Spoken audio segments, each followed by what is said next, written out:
Jangan benturkan antara takbir dengan la ilaha illallah dengan Pancasila. Kenapa? Karena yang memperjuangkan Pancasila, yang memperjuangkan NKRI adalah mereka dulu yang meneriakkan Allahu Akbar mengusir Belanda. Betul? Apa teriakan Bung Tomo dulu ketika mengusir Belanda? Apa teriakan dulu ketika mereka mengusir Jepang? Allahu Akbar. Teriakan mereka adalah Allahu Akbar, serbu. Panting itu Belanda, tinggal orang Belanda. Masih ingat yang terjadi tanggal 30 September? Darah itu merah jebral. Di mana-mana Ustaz Somad ceramah biasa pakai celana biasa, pakai sarung, pakai baju koko. Saya yakin dan percaya dari tatapan mata mampu lihat ada tanda tanya. Saya habis dari sini nanti ada perjuangan besar. Apa dia Pak Ustaz? Saksikan video.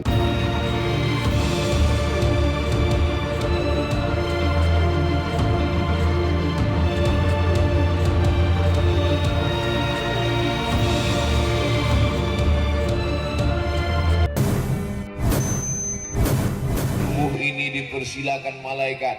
Salamun qaulan, salamun selamat, qaulan ucapan min Rabbir Rahim dari Allah Subhanahu wa taala. Semuanya masuk ke dalam surga Jannatul Firdaus. Tapi begitu terkejutnya orang Lampung, begitu sampai ke Jannatul Firdaus, mereka terkejut. Mereka lihat di dalam sudah ada saya duduk duluan. Amin. Doa saya. Cara berdoanya begitu. Bagi yang nggak setuju ya nggak apa-apa. Setuju? Insya Allah semuanya masuk dalam surga. Man qala la ilaha illallah Muhammadur Rasulullah dakhalal jannah. Siapa yang mengucapkan la ilaha illallah Muhammadur Rasulullah, maka dia pasti masuk surga. Percaya atau tak percaya? Yang nggak percaya terserah. Tengok aja nanti masuk neraka. Saya yakin 1000%, karena yang mengucapkan itu wa ma yantiqu anil hawa in huwa illa wahyun yuha. Bapak Ibu mau punya anak kaya? Bapak Ibu mau punya anak kaya? Bapak Ibu mau punya anak punya jabatan tinggi? Bapak Ibu mau anaknya ganteng tapi sakau? Bapak Ibu mau anaknya kaya raya, mobilnya megah? Bapak Ibu mau rumah anaknya mewah, mau mobilnya mahal, tapi kena LGBT? Maka cara menyelamatkan anak kita tidak lain tidak bukan, benteng terakhir menyelamatkan anak kita adalah dengan masuk pesantren. Daftarkan anak Anda segera ke pesantren Firdaus sebelum tanggal penutupan berikut ini. Sekarang semua orang belajar online, bukunya online, ustadznya online, santrinya online, ujiannya online, bayar uang sekolahnya offline, ceramah online. Tapi sekarang di Al-Firdaus online apa offline? Terserah, yang nggak paham online offline, yang penting ujungnya online. Orangnya nyata, hadir, kelihatan. Nih yang pakai baju merah, maron. Terserahlah mau maron mau merah. Yang penting ganteng-ganteng semuanya. Wajahnya ganteng, bekas wudhu, buah dari sholat tahajud tadi malam. Tahajud tadi malam. Tidak ada santri yang tidak tahajud. Kalau bukan tahajud, bukan santri. Oleh sebab itu mereka ini di sini dididik, di pondok pesantren mereka dididik dari mulai mau tidur sampai bangun tidur. Itulah yang tidak sanggup dilakukan oleh orang tua sekarang. Sanggup Bapak Ibu mengawal, mengontrol anaknya 24 jam? Sanggup? Mana sanggup? Ibu sibuk, wanita karir, bapak cari nafkah, pergi pagi, pulang petang, peras keringat, banting tulang, tunggang langgang, lintang pukang. Maka yang bisa mengontrol anak-anak ini dari mulai cara tidurnya miring ke kanan ke arah kiblat, bismika Allahumma ahya wa amut, sampai cara makannya tangan kanan, sampai cara nya tidak boleh menghadap ke kiblat, sampai masuk WC-nya kaki kiri duluan, keluar tangan kaki kanan, maka yang bisa mendidik itu adalah para kiai di pondok pesantren. Kita doakan para kiai panjang umur, sehat badan. Bapak ibu melahirkan anak-anak ini, bapak yang mencari nafkah, ibu yang mengandung 9 bulan 10 hari. Betul? Di Lampung mengandung masih 9 bulan 10 hari. Alhamdulillah. Di tempat lain sekarang sudah franchise. Cabang-cabang udah cepat aja. Sudah semuanya berproses begitu cepat. Nikah Januari, April lahir. Mereka ini dididik oleh pesantren. Memang yang mengandung ibu, yang menyusukan ibu, tapi yang mendidik adalah para alim ulama kita di pesantren Al-Firdaus. Maka guru-guru ini bukan lawan ibu. Ini banyak orang tua sekarang menganggap guru itu lawan. Kalau menjenguk anak ke sekolah, ke pesantren, dia tanya, mana telingamu yang dijewer guru, biar aku balas telinganya, aku balas jewer juga. Kalau menjenguk anak ditanya, mana kulitmu yang lebam, yang biru, yang dipukul, mau aku balas. Bukan begitu. Kita datang ke kiai, kita jumpai guru mereka, kita cium tangan guru itu. Terima kasih Pak Kiai, terima kasih Tuan Guru, karena engkaulah anakku bebas dari LGBT, karena engkaulah anakku bebas dari narkoba, karena engkaulah anakku selamat dunia akhirat. Karena guru, kita tidak bisa menggaji guru. Ada yang sanggup menggaji guru? Tidak ada. Lalu apa yang kita bayar itu hanya sekedar simbol saja. Guru inilah yang sudah mengajarkan. Guru digugu dan ditiru. Guru itu tidak semuanya ditiru, dari mulai cara berpakaiannya. Jadi kami ikut cara berpakaian Ustadz Somad yang aneh pagi ini. Di mana-mana Ustadz Somad ceramah biasa pakai celana biasa, pakai sarung, pakai baju koko. Saya yakin dan percaya dari tatapan matamu kulihat ada tanda tanya. Saya habis dari sini nanti ada perjuangan besar. Apa dia Pak Ustadz? Saksikan videonya. Oleh sebab itu, maka hari ini pertemuan yang luar biasa ini, saya mau menyampaikan ujung tombak bangsa Indonesia. Kita sudah berhadapan dengan Belanda, sudah berhadapan dengan Jepang, sudah berhadapan dengan komunis, dan ini bulan September, sudah tanggal 25. Masih ingat yang terjadi tanggal 30 September? Darah itu merah jembral, pisau silet dicongkel biji matanya. Mau itu terulang kembali? Tidak. Maka benteng terlahir perlawanan kita adalah tembok terakhir membentengi anak-anak kita adalah pondok pesantren. Di mana-mana saya ceramah, tembok terakhir, tembok pesantren. Masalahnya di pesantren Firdaus nggak ada temboknya. Jadi saya biasanya kalau ceramah saya tunjuk tembok. Tembok itulah benteng terakhir. Kalau tembok itu tumbang, hancur anak-anak kita. Temboknya dari tadi saya perhatikan nggak ada. Beginilah pesantren yang ideal. Pesantren tanpa tembok menyatu dengan masyarakat. Sekarang kita melihat ada pondok pesantren di tengah kampung. Temboknya setinggi mata memandang. Waktu di dalam tembok orang sholat berjamaah, di dalam tembok orang baca Quran, di dalam tembok orang jilbabnya panjang. Begitu keluar dari tembok langsung kelepak bala 6. Pesantren tidak berpengaruh terhadap masyarakat. Pesantren Al-Firdaus tidak demikian, menyatu dengan masyarakat. Makanya tadi saya tanya, ini kita di mana ini? Di pesantren. Kok nggak ada pintu gerbangnya? Pesantren mesti menyatu dengan masyarakat. Pesantren mesti mempengaruhi masyarakat sehingga tak ada beda antara yang di luar dengan yang di dalam. Sama-sama baca Quran. Amin. Sama-sama sholat berjamaah. Amin. Sama-sama jilbabnya panjang. Amin. Sekarang di dalam pondok pesantren, santrinya, santriwatinya, anak perempuannya pakai jilbab, pakai cadar yang nampak hanya biji matanya saja. Begitu keluar dari tembok pesantren, yang tertutup malah matanya, yang lain terbuka. Yang saya ceritakan ini fakta atau fiktif? Fakta. Yang saya sebutkan ini hak apa hoax? Bingung apa hak, apa hoax, apa hoax, apa hak. Oleh sebab itu maka pondok pesantren mesti menyatu dengan masyarakat. Jangan terlalu bangga bercerita di pesantren ramainya sholat berjamaah, tapi masyarakat tidak ada yang sholat berjamaah. Oleh sebab itu maka masyarakat keliling ini mendapatkan rahmat dengan adanya pesantren Al-Firdaus. Yang pertama yang ingin saya sampaikan adalah bersyukur kalian anak-anakku, santri-santri, santriwan, santriwati. Ada santriwatinya?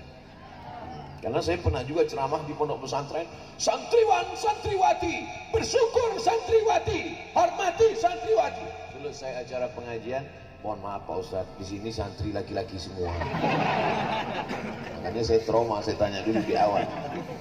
Mereka ini yang akan menjadi gubernur Lampung. Mereka ini yang akan menjadi menteri. Mereka ini yang akan jadi tentara. Mereka ini yang akan jadi polisi. Mereka ini akan jadi supir angkot. Gak ada yang mengaminkan satupun. Memang mereka supir angkot, tapi seluruh angkot di Lampung dia yang punya. Tadi gak ada yang mengaminkan. Ternyata setelah kaya semua setuju. Mereka akan menjadi entrepreneur, usahawan, bisnismen.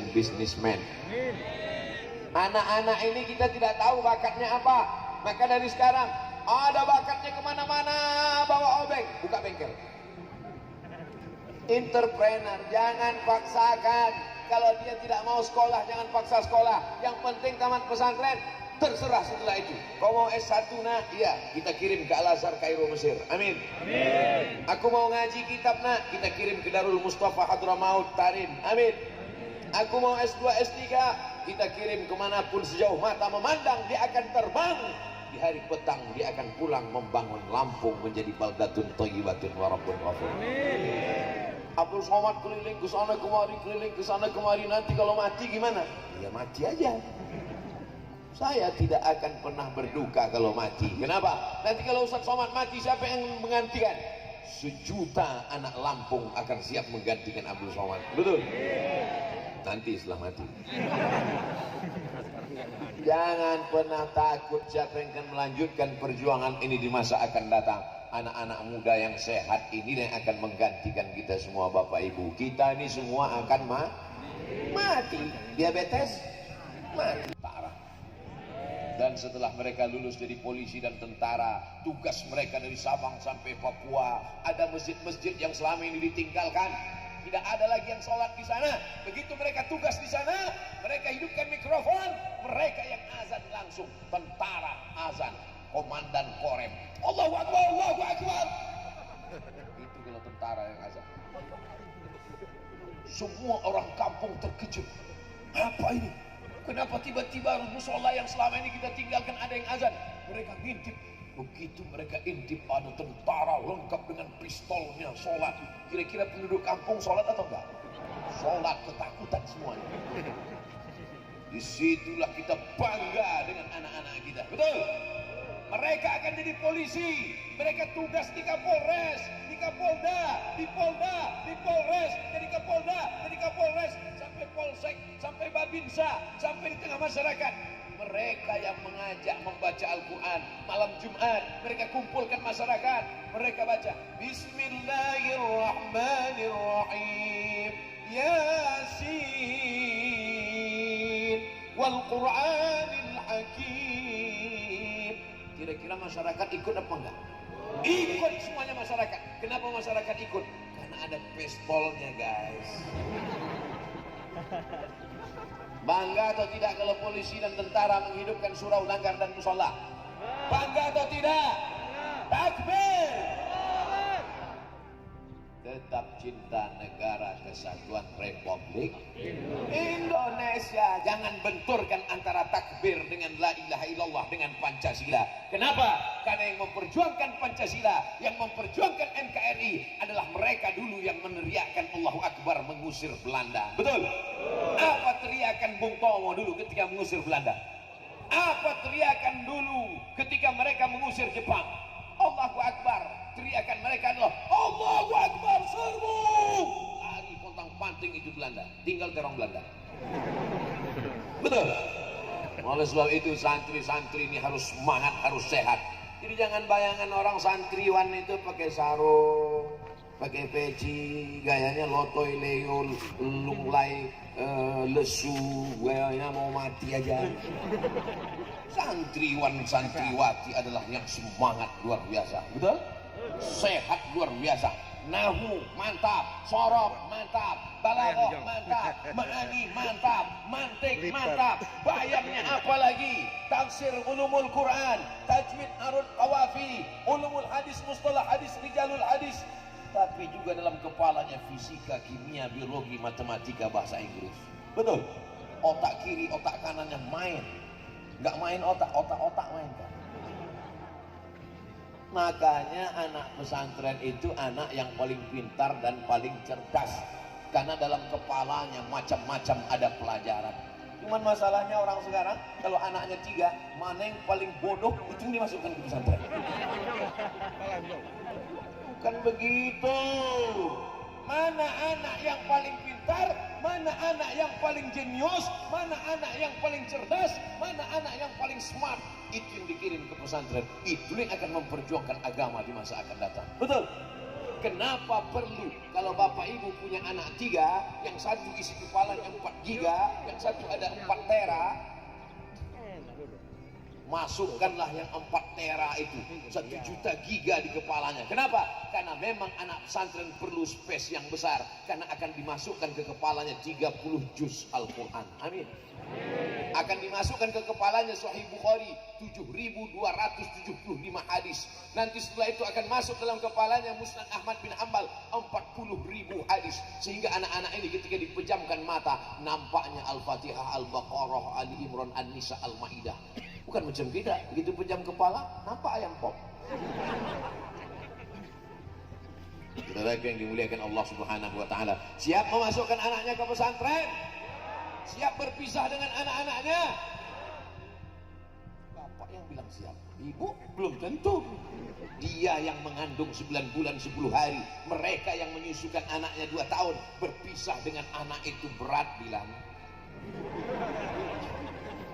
Berat atau enggak berat, Bu? Berat. Tapi kalau ibu menyerahkan anak ke Al-Firdaus, serahkan dengan kiai. Pak Kiai, ini anakku, tolong didik, ajarkan dia la ilaha illallah, ajarkan dia sunnah Rasulullah, ajarkan dia menjadi pemimpin bangsa. Jangan tinggalkan anak di pesantren dengan uraian air mata. Siap? Tepuk bahunya. Selamat tinggal anakku. Belajar yang betul, kau akan jadi pemimpin bangsa. Ibu akan pulang ke rumah. Itu, ini meninggalkan anak. Jangan nangis di depan anak. Mak saya dulu waktu meninggalkan saya di pesantren tidak pernah sekalipun dia menangis di depan mata saya. Kau mesti belajar di sini. Kalau kau macam-macam, campakkan kau ke panti asuhan. Kau mesti belajar di sini, kau mesti serius di sini, kau mesti betul di sini supaya kau jadi orang. Ku tinggalkan kau di sini supaya kau jangan jadi hantu. Biarpun pulang. Kalau mau nangis udah agak-agak jauh, ya, cari pokok kayu, nangislah di situ, peganglah pokok kayu. Siap ibu-ibu? Nanti kita buatkan khusus. Pak Kiai tolong cari pokok kayu situ satu terus buat di situ tempat nangis. Jangan nangis di pesantren, jangan nangis di pintu pesantren. Dan anak-anakku jangan cengeng. Jangan nanti sore-sore tiba-tiba galau pergi ke depan sawah.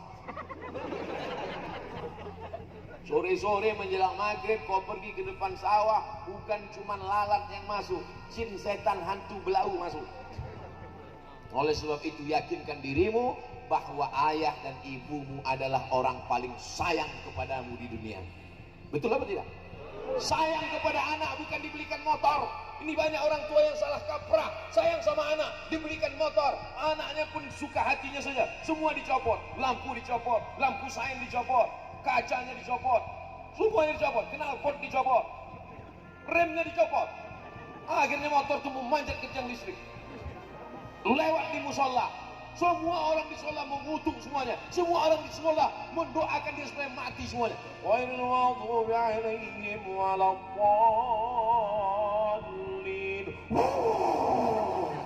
Apa kata orang di musola? Mampus. Amin. Mampus gitu loh. Tapi anak-anakku sekalian, kalian belajar di sini. Tapi Pak Ustaz, kami mau masa muda. Nanti kalau kamu di pesantren, nanti kami nggak pandai naik motor. Ustaz Abdul Somad sekarang kemana-mana naik motor terus. Di sini aja nggak dikasih naik motor. Oleh sebab itu makanya tidak ada masa muda yang terlewatkan. Anak-anak pesantren tetap semangat. Masih semangat? Ustaz Somad mulai ceramah tadi 5:30. Sekarang sudah jam 6:05. Waktu kita 25 menit lagi. Dimanapun ceramah tetap 600 ml. Oh, 2 botol pagi. Ada susu lagi. Bapak Ibu yang dimuliakan Allah Subhanahu wa taala, santrinya sudah saya ceramahi, orang tuanya juga sudah saya ceramahi. Sekarang masyarakatnya secara umum, bersyukurlah masyarakat ada pondok pesantren. Kalau pesantren ini kurang beras, siap ngasih beras untuk santri-santrinya? Datang kemari bawakan beras. Kiai nggak perlu beras karena kiai tak makan banyak puasa Senin Kamis. Tak kiai, ini untuk santri. Beras yang kau makan penuh rice cooker busuk. Betul. Beras yang dimakan itu busuk kan? Ma'akal tafa'afnaita yang kau makan busuk. Wa malabista fa'ablaita yang kau pakai lapuk. Wa mata soddakta yang kau sedekahkan. Itulah yang akan kekal abadi. Pondok pesantren kalau kurang kelas datang kemari, temui Pak Kiai, temui guru. Pak Kiai, mana yang kerasnya kurang? Saya mau lihat. Apalagi yang kurang Pak Kiai? Semen berapa sak? Batu bata berapa? Berapa lagi semen? Berapa lagi kosen? Berapa lagi pintu? Mau bantu? Enggak, mau survei aja. Kau bangun rumahmu besar, kamarnya 10, kamar mandinya 20. Kau bangun rumahmu sejauh mata memandang. Ketika kau akan mati, kau tetap akan masuk ke dalam lubang tanah 2 meter kali 1 meter. Tidak sabar tanah itu menjepitmu. Kata tanah, sudah bergoyang-goyang itu tepi kubur itu mau menjepitmu. Begitu kau masuk ke dalam, langsung saja. Begitu cerita sedekah, langsung kotak-kotaknya sudah siap. Are you ready to rock? Sebarkan kotak-kotak. Jangan sebar ke bapak-bapak, mereka nggak ada punya duit. Semua duit mereka dipegang ibu-ibu. Sebab ibu ini takut mereka kawin lagi. Betul kan, Bu? Betul kata ibu. Sebarkan ke ibu-ibu, sebarkan ke bapak-bapak, sebarkan ke pak polisi dan tentara, sebarkan ke sahabat-sahabat kita dari Banser, Ansor, sebarkan kepada semuanya. Jangan tengok duitnya berapa, tapi lihatlah keikhlasannya. Ada yang 100.000 ikhlas, ada yang 2.000 enggak ikhlas. Mana yang bagus? Saudara yang dimuliakan Allah Subhanahu wa taala, kalau ada di dompetmu 1 juta, dengar baik-baik, fokus, masih konsen. Kalau di dompetmu ada 1 juta yang kau masukkan ke kotak sedekah 100.000, setelah itu kau mati, yang kau bawa mati yang 100.000 apa yang 900? Nampaknya kurang fokus karena belum sarapan pagi. Kalau di dompetmu ada 100, saya pula yang nggak fokus. Kalau di dompetmu ada 1 juta, 100.000 kau masukkan dalam kotak sedekah. Setelah itu kau pulang ke rumah, mati. Yang kau bawa mati yang 900.000 di dompet, apa yang 100.000 yang masuk ke dalam? Yang 100.000 itu yang akan dibelikan semen, yang akan dibelikan kerikil, yang akan dibelikan batu bata, yang akan dibelikan kosen, yang akan dibelikan lampu. Itu yang akan membuat kuburmu terang benderang. Itu yang akan membuat kuburmu lapang sejauh mata memandang. Betul? Masukkan duitmu ke dalam kotak sedekah sama kartu-kartu ATM-nya sekalian. Itu apa, kartunya ada tapi saldonya kosong.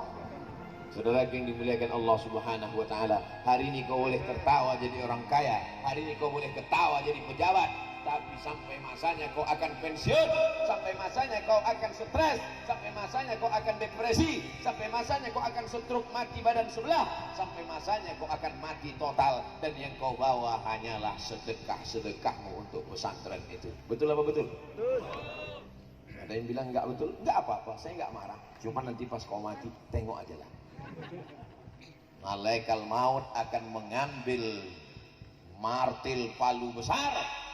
Malaikat mungkar nakir memukulkannya ke kepalamu, sekali pukul masuk jasadmu, badanmu ke dalam bumi lapisan yang ketujuh. Setelah itu diangkat lagi ke atas, dipukulkan lagi masuk ke lapisan bumi yang ketujuh, naik lagi ke atas. Berapa lama proses itu? Sampai hari kiamat. Makanya tadi sebelum salam kita minta, Allahumma inni a'udzubika min azabi jahannam, amin, wa min azabil qabri. Makanya kita kalau lewat di kubur mengucapkan salam, assalamualaikum bi ahli diyar minal mu'minin wa inna insyaallah bikum lahiqun yarhamullahu mustaqimin wal mustakhirin. Nasallallahu lana wa lakumul afiyah. Selamatkan orang yang ada di kubur ini dari azabku, dan di antara yang menyelamatkan azab kubur adalah sedekah. Insyaallah yang memasukkan uang 100.000 ke kotak selamat dari azab kubur. Yang 2.000 ragu saya. Astaghfirullah Rabbal baraya, astaghfirullah minal khataya, astaghfirullah Rabbal baraya, astaghfirullah minal khataya. Yang nggak punya dosa tolong angkat tangan. Yang nggak punya